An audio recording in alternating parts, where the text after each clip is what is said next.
Hello friends, in this video I will show you how to download and install WPS Office.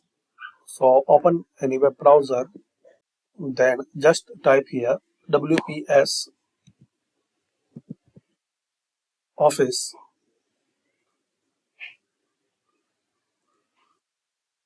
Now click on this official link WPS Office free Office download for PC and mobile.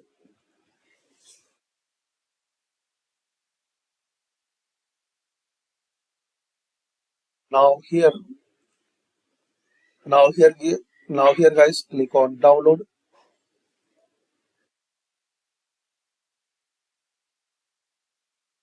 Click on keep.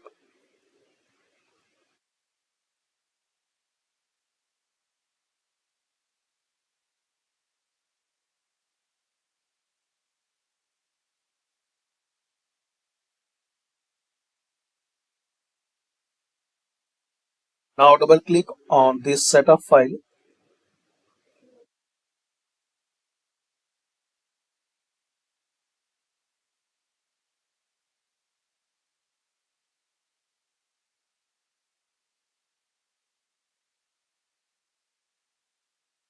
Check this box, then click on install now.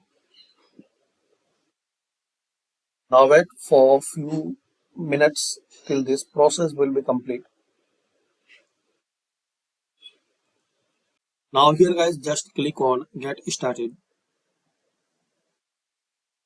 and sign in and create your account freely. You can see the difference without sign in and with sign in. With sign in you can edit, you get the 1 GB cloud storage, you can sync files on multiple devices, massive free templates and convert files to PDF. So just click on sign in. Now select your Gmail, Facebook or other ID. So this way guys, you can create WPS Office. Thanks for watching. Comment this video useful for you or not.